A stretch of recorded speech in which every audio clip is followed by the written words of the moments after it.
Il était une fois un monastère situé sur une montagne éloignée, entouré de paix et de sérénité. Là-bas, un sage maître bouddhiste partageait sa sagesse avec ses disciples. Un jour, l'un des disciples les plus jeunes s'approcha de lui d'une voix inquiète et dit « Cher maître, je sens que mon esprit est complètement dispersé. Je suis envahi par une multitude de pensées différentes à chaque instant, et beaucoup d'entre elles sont négatives.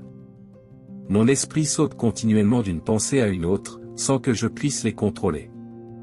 Peu importe mes efforts, je n'arrive pas à trouver le calme. Maître, que puis-je faire pour apaiser mon esprit et me libérer de ces pensées ?» Avec une voix douce et un léger sourire, le maître répondit « Cher, je comprends ta préoccupation. Avoir une multitude de pensées est quelque chose de naturel qui arrive à tout le monde. C'est le travail de notre esprit.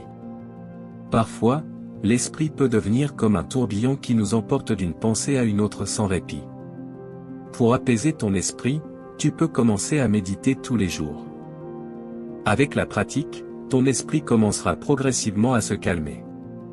Après les paroles du maître, le disciple répondit « Maître, j'ai déjà essayé tous les jours. Je vais dans la forêt pour méditer, mais je me distrais rapidement et retombe dans les mêmes schémas de pensée négatives. S'il te plaît, maître, pourrais-tu me donner un mantra qui puisse m'aider à calmer mon esprit ?» « Ne t'inquiète pas, cher disciple, répondit le maître. Ce qui t'arrive est très courant lorsque l'on commence à méditer. Pour t'aider à calmer ton esprit, je vais te donner un puissant mantra que tu devras répéter pendant toute la méditation. Le maître s'approcha du disciple et chuchota un puissant mantra à son oreille. Le disciple, après avoir entendu le mantra, avec une grande joie sur son visage, dit au maître « Merci beaucoup. Je le répéterai tous les jours pendant la méditation. » Alors que le disciple s'apprêtait à partir, le maître ajouta une dernière chose, « Il est très important qu'en récitant ce mantra, tu ne penses jamais au singe. Tu peux penser à n'importe quoi d'autre, sauf au singe. Si tu y penses, le mantra ne fonctionnera pas. » « Pourquoi penserais-je au singe ?» demanda le disciple, confus. « Ne t'en fais pas, contente-toi de suivre mes instructions et évite d'y penser, » répondit le maître. Le disciple remercia les conseils du sage maître et partit avec impatience pour les mettre en pratique. Plus tard cet après-midi-là, il alla dans la forêt pour méditer et commença à réciter le mantra de manière répétée. Quelques minutes après le début de la méditation, les dernières paroles du maître lui vinrent à l'esprit, « Rappelle-toi, ne pense pas au singe pendant que tu récites ce mantra. » Des images de singes commencèrent à apparaître dans son esprit. Il essaya de toutes ses forces d'ignorer ses pensées, mais plus il s'efforçait d'apaiser son esprit, plus les images de singes surgissaient. Surpris par cette situation, le disciple tenta avec plus d'intensité de vider son esprit, mais en vain. Chaque fois qu'il essayait, quelques secondes plus tard, les images de singes réapparaissaient. Le disciple, épuisé et confus, abandonna après un long moment à essayer d'apaiser son esprit et décida d'interrompre la méditation ce jour-là. Il retourna au monastère. Tout au long du chemin du retour, malgré ses efforts, il continuait de penser aux singes. Il les voyait et les entendait partout. « Comment est-ce possible ?» se demanda-t-il. « Cela fait un moment que j'ai cessé de réciter un mantra, mais je continue de penser aux singes. Je n'arrive pas à les chasser de mon esprit. S'il te plaît, aide-moi à me libérer de ces pensées, » dit-il au maître le lendemain. Le maître répondit calmement, « C'est bien, reste calme. Détends-toi et médite avec moi ici. Tu dois arrêter de réciter le mantra que je t'ai donné et respirer profondément, en concentrant toute ton attention sur ta respiration. Chaque fois qu'un autre type de pensée surgit, recentre-toi sur ta respiration. C'est ainsi que tu parviendras à apaiser ton esprit. » Le disciple obéit et commença à méditer.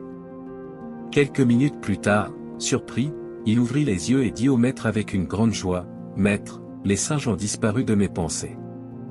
Tout est revenu à la normale. » Avec un doux sourire, le maître répondit, « Je vais t'expliquer le fonctionnement de notre esprit. Nous avons un esprit très puissant, capable de générer des milliers de pensées différentes tout au long de la journée.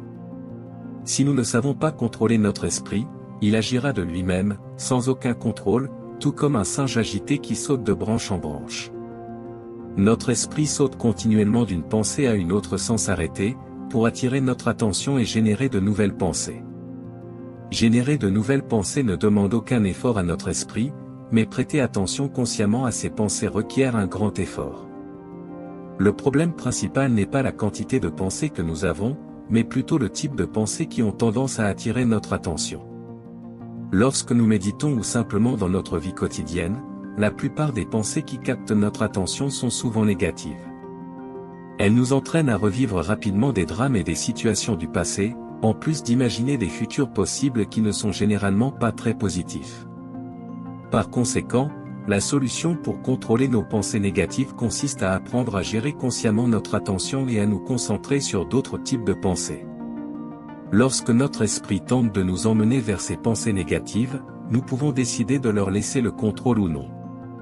Cela peut sembler compliqué, mais c'est en réalité beaucoup plus simple que vous ne l'imaginez. Cela nécessite simplement un peu de pratique quotidienne. Lorsque vous remarquez que votre esprit saute d'une pensée à une autre, comme un singe sauvage, arrêtez-vous et dites-lui, « Je sais que tu veux que je suive toutes ces pensées, mais regarde-moi maintenant et observe comment je respire. » Ensuite, concentrez votre attention sur votre respiration, sentant l'air entrer et sortir de votre corps. Il peut sembler que le singe se soit calmé, mais ce contrôle ne sera que momentané, car il ne peut rester tranquille très longtemps. Après quelques respirations, le singe essaiera de vous distraire à nouveau, en essayant d'attirer votre attention avec de nouvelles pensées. Quand cela se produira, ne vous inquiétez pas. C'est tout à fait normal. Revenez simplement à l'instant présent, en vous concentrant sur votre respiration. Autant de fois que nécessaire. Rappelez-vous que le chemin pour dompter le singe est long et demande beaucoup de persévérance. Chaque fois que vous ferez cet exercice, vous renforcerez votre attention et, avec la pratique, vous serez capable de maintenir le singe sous contrôle pendant plus longtemps. En résumé, l'histoire du singe dans l'esprit nous enseigne l'importance de diriger consciemment notre attention vers des pensées positives, nous éloignant des cycles négatifs que notre esprit peut créer. Maîtriser cette pratique demande de la patience et de la persévérance, mais les avantages pour notre paix intérieure sont inestimables. Si vous avez apprécié cette histoire et que vous souhaitez recevoir davantage de contenus inspirants comme celui-ci, n'oubliez pas de vous abonner à la chaîne et d'activer les notifications pour ne manquer aucune mise à jour. Votre parcours vers le contrôle de l'esprit peut être une transformation puissante. Je vous remercie d'avoir consacré votre temps à apprendre et à grandir avec nous. À la prochaine, que la paix et la sérénité vous accompagnent toujours.